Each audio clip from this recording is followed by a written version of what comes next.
What's going on, fam? It's your boy Sydney from thenakedgardeners.com. So on today's video, we're going to be harvesting some of these onions that we planted. Now, a while back, we planted about a year's worth of onions, and we've had for the last week and a half, we've been having some great downpour of some rain. We're even supposed to get some more rain today. Our garden is just saturated with wetness, which kind of leads me into what we're going to be covering in the next part of this video. But right now we're going to be harvesting a lot of these onions, and some of them look pretty good. So typically you don't want to harvest your onions, especially your garlic or any type of alliums, when your soil is going to be very moist. So if there's any water or rain that's in the forecast, you want to just wait a week after that, or at least till it's dry. In the next 10 days, we're going to be getting more rain. So there's not going to be a break in rain for the next, I don't know how long. Since most of these are already tipping over, what we're going to be doing is just basically harvesting them. We're going to cure them underneath the overhang over there at the shop. And then about 2 to 3 weeks, we'll be able to cure them and store them. I'm going to show you how a properly way that you can store them for more than 6 months. I noticed that we've been having a lot of small little frogs in the garden area, which I don't mind, because they are going to be hopefully eating some of the bugs that's going to possibly do harm to our plants. But so getting back to the harvesting of these onions here. So once the onions, basically their top or their stem has been falling over like this is where you want to wait about 3 to 5 days after it's like this. At least this is how we do it. And it probably could have been because of the wind damage that we received about two or 3 days ago. I know this time last week, almost from Sunday of last week up until probably Friday, we have non-stop rain. So we're going to basically get a little bit of the dirt off of here, and we're going to harvest this. And once we harvest a lot of these, we're going to show you how we're going to cure them.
So what we're doing here while we're harvesting the onions, we're staking up this tomato plant.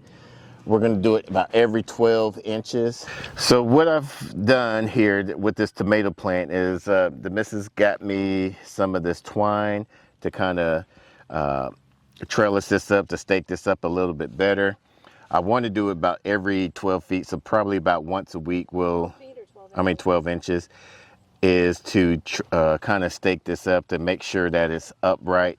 Like I said, we don't use tomato cages with these because I feel like the tomato cages suffocate these leaves, don't allow enough airflow, and for some reason, if the leaves touches the cages, it does something to the leaves, and it just makes it look ugly. So these are determinate tomatoes, you don't have to prune them. However, I want to prune them at least up to about 12 to 18 inches above the soil. From there, you won't have to prune anything less. That should reduce the splatter from the soil when we get the rain from going underneath the leaves. We got another one over here that needs some trellising and staking up. This one's gonna have a lot of fruit on it. About right here should be good. And you don't want it tight, too tight. You want to allow it to kind of do some type of flow. And about another one right there. These have taken off. We've been getting a lot of rain and a lot of sun. Let me see your knife. Prune some of these lower leaves off since they're a little bit thicker than normal. Yeah, I don't want to tear it off and it damages the plant itself. So I'm just going to cut, or you could use some pruners.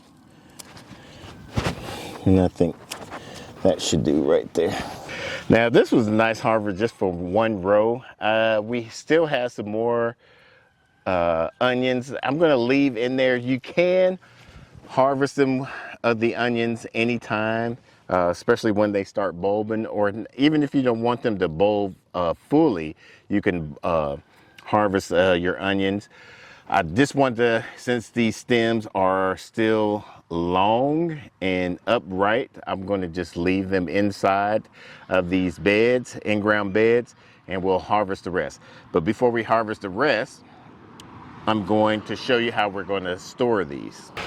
All right, so what we have here is our hog panels that we use for temporary training of our pigs that we have. If you want to learn or see more videos about that, we do have another channel. I will put that in the descriptions down below. But with these hog panels, I feel that I've seen that they give a great spacing. So what you do is, what we're going to do is just put them upside down like this. This allows them to get enough airflow, because you want this to be out of the element, get enough airflow for the roots and the stem to dry out. We're going to allow this to stay in here for about 2 to 3 weeks. After 2 to 3 weeks, what we'll do is we'll trim off the roots and trim off the stems, and then we'll put them in a cool storage where we'll probably put them in our second refrigerator that's in our shop area. That way it can store up for about 6, maybe even up to 12 months, depending on how much we use onions. We use onions a lot, onions and garlic actually a lot, but it's that simple. Some people will put them on a tarp to allow some airflow. As long as you keep them out the elements and allow the air to dry out the roots and the stem, you should be fine. I'm going to get the rest of these, and then we'll harvest the rest of the onions.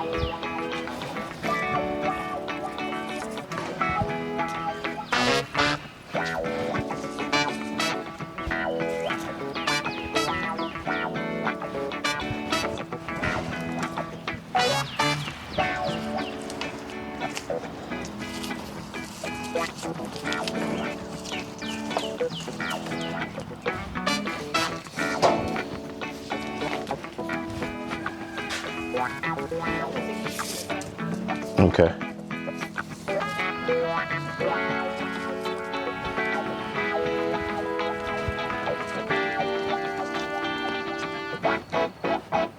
So these red onions, they haven't toppled over yet. And this is our first year growing successful red onions, large red onions. I'm gonna let these stay in for just a little bit longer, but I am going to start harvesting on these onions since most of them are knocked over. Look how big those jokers are. See, when you have your stems like this, just toppled over, best to pull them up.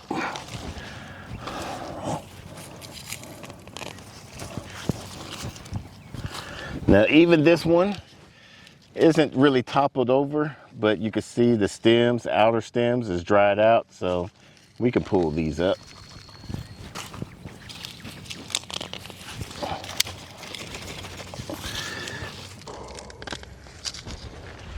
I haven't harvested this chamomile or transplanted this chamomile. Need to.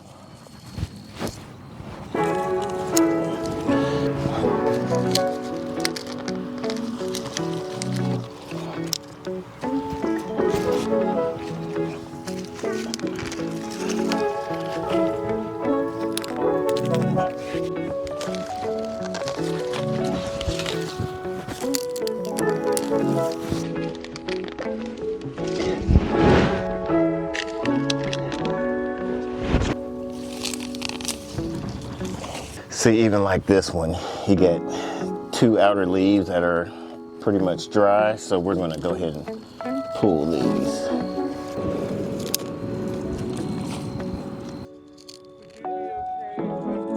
They're there.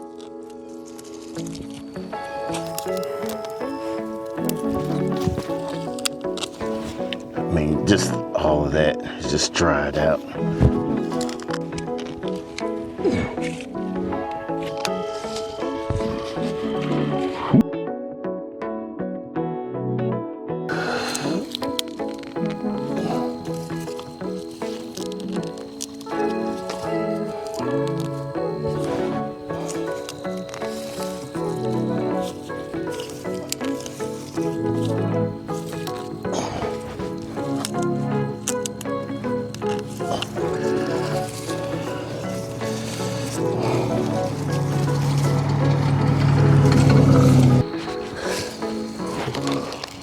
Look at that.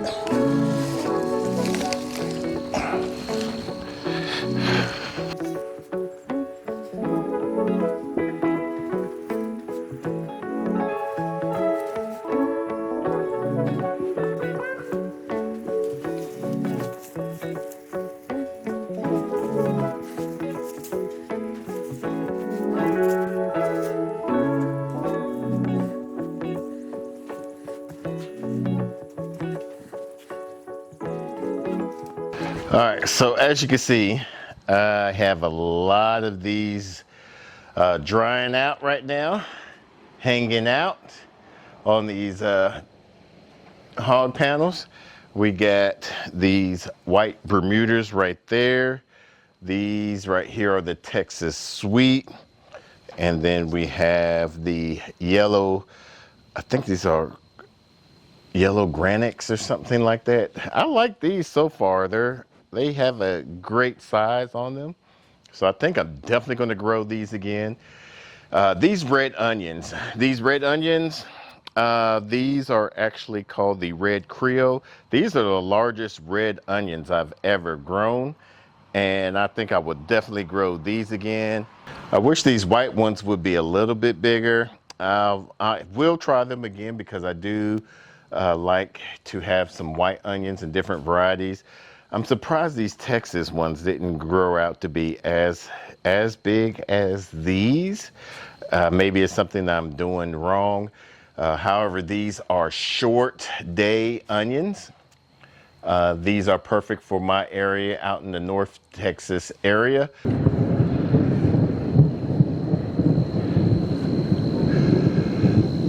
We might be getting some rain coming in from this direction, and that's not good. So what I'm going to do is I'm just going to go ahead and set up this irrigation rain system by Rainpoint. Excellent system. They reached out to us and asked for us to use another model of theirs, which came in handy because we had their, like I said, we had their old products, but we left it out in the elements during the Arctic blast, and it busted on us.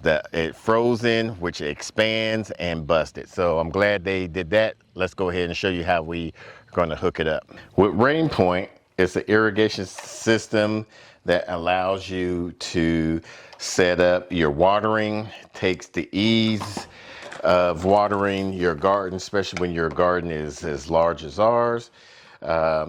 It takes 4 AA batteries, so I'm going to use plug it in. It's alternate from positive, negative, positive, negative. So we're just going to follow the directions of these batteries.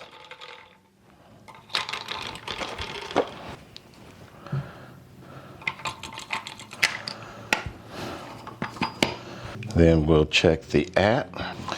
You will have to register your Rainpoint, so I'm going to do that right now, not for y'all to see. Then you got to set your password. Then it tells you to welcome in.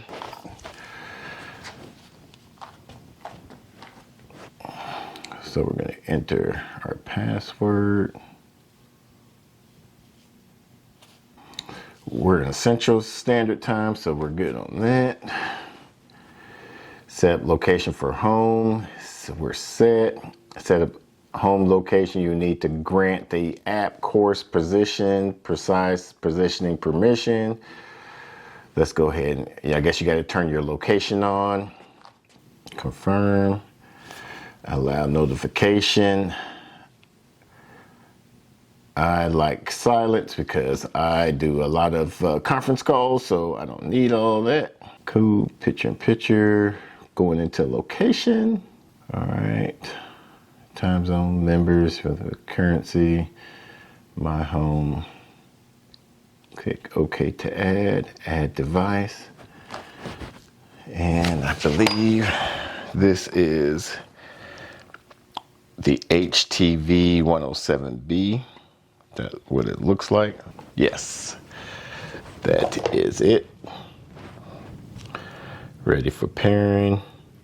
So the good thing about this, you can use either a Bluetooth or Wi-Fi. I'm going to use Bluetooth. Oh, there we go. All right.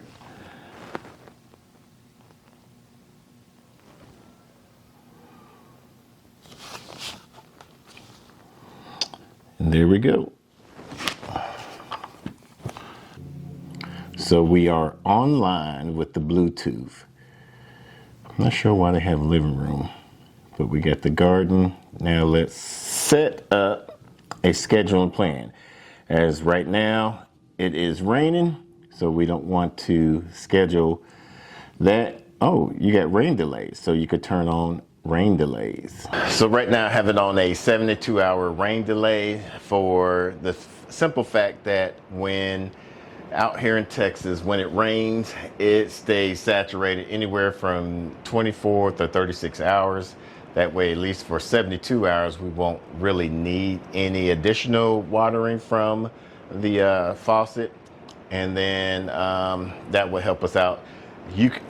I like that they have the Bluetooth and Wi-Fi portion on there, so you can either go with Wi-Fi or the Bluetooth from your phone to link it up and schedule the time frame. Matter of fact, let's go ahead and schedule the time frame for the watering of the garden.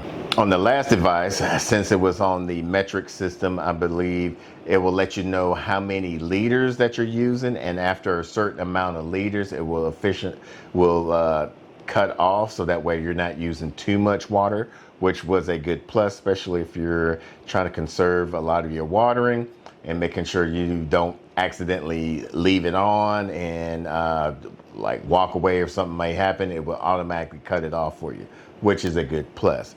So we'll just have to wait till it gets dry. Like I said, the last 10-15 days we've been downpouring of rain.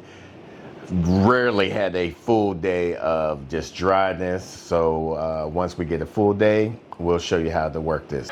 So it's the next day. We had the sky just opened up yesterday and most of all day today. So we're going to try to get as much done as we can. Hopefully we can finish up. Let's get going.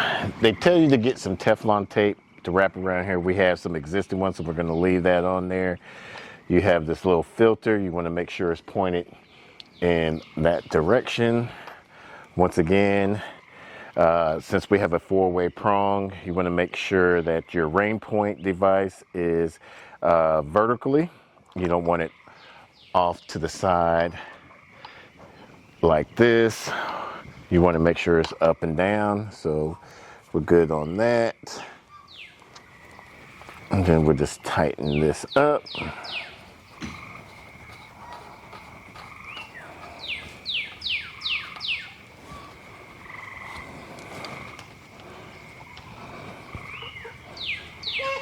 Hand tight, up and down. Oh, there we go.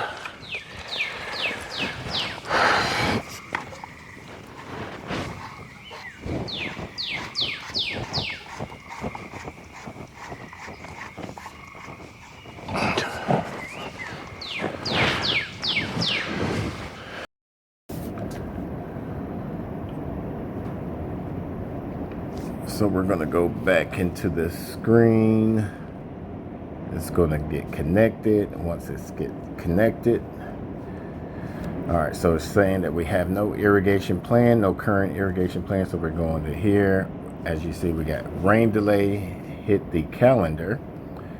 We're going to say every Monday. I wonder if you could do additional days. On the other app you could, so we do that.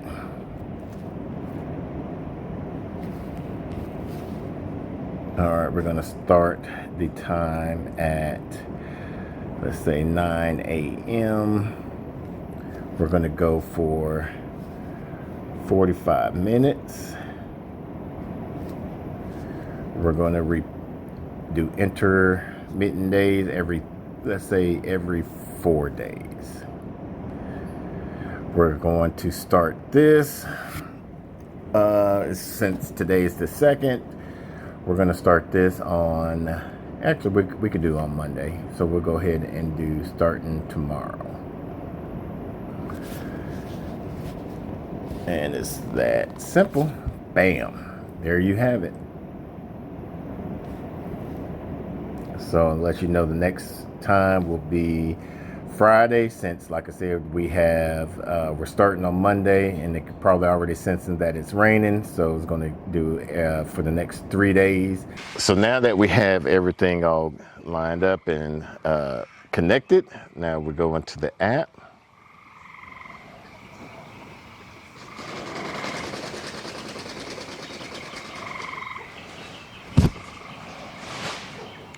Turn the Bluetooth on. Bluetooth connecting, and it's connected. Let's go ahead and now it's like we programmed yesterday. Since it rained today, it's going to wait 72 hours, which is the Friday.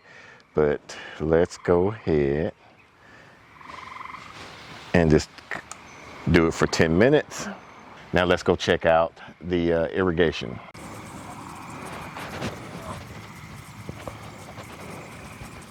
There we go. So it's working.